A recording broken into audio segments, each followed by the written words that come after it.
Everyone, सबैजना सन्चै आरामै हुनुहुन्छ होला भन्ने आशा राखेकी छु र म पनि सन्चै आरामै भन्नुपर्छ। आज पनि म हजुरहरूको माझमा एउटा भिडियो लिएर आइसकेकी छु। स्वागत छ हजुरहरूलाई मेरो युट्युब च्यानलमा।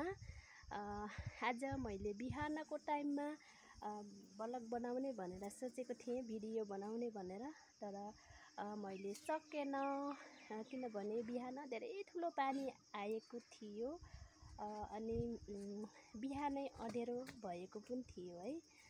त्यसैले मैले भिडियो बिहान बनाउन सकेन। अहिले यस समयमा मैले भिडियो स्टार्ट गर्न गइरहेकी छु र आजको भ्लग रहेको छ है मानिसको बिचमा है।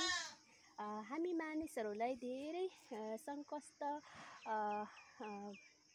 सङ्कष्ट भएर पनि हाम्रो जीवनमा जिउनु पर्ने हुँदछ है। त्यो समयमा पनि हामीले कति सङ्कष्ट उठाउन सक्छौँ त है। त्यही अनुसारले आज तपाईँ र मेरो बिचमा त्यो जीवनहरू जिउनु पर्ने हुँदछ र त्यसैले जुन जस्तै कुनै एउटा पुलको उदाहरण राख्दछु यस समयमा है। कुनै एउटा पुलले कतिसम्म वेटहरू है, कतिसम्म उसले वेटहरू आफूले धान्न सक्दछ है, त्यही अनुसारले इस्टिमेट गरेको हुँदछ है एउटा पुल बनाउँदा भने। त्यसै गरी हाम्रो जीवन बनिँदा पनि आज हजुरहरू अनि मेरो बिचमा पनि त्यही अनुसारले हामीले हाम्रो जीवनमा कति दुःख सहन सक्छौँ है।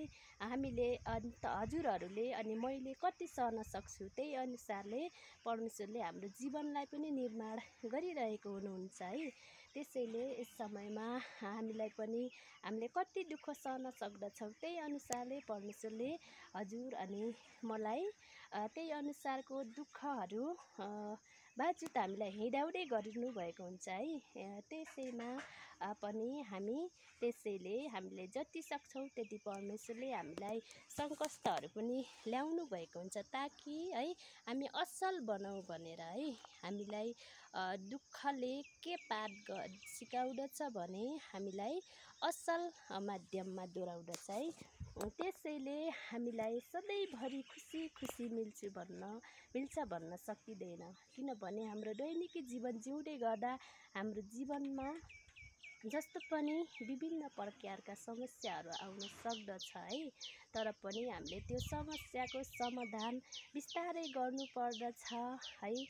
जीवन एउटा सङ्घर्ष हो है। जीवन त्यसैले जिउनको लागि हामी आत्तिनु भएन, मात्तिनु भएन, हामी जहिले पनि धैर्य रहन सक्नुपर्छ है।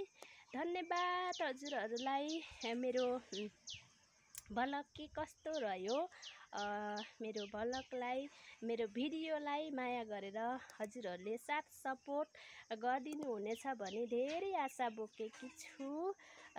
हजुरहरूलाई धेरै धेरै धन्यवाद। Okay, by by everyone.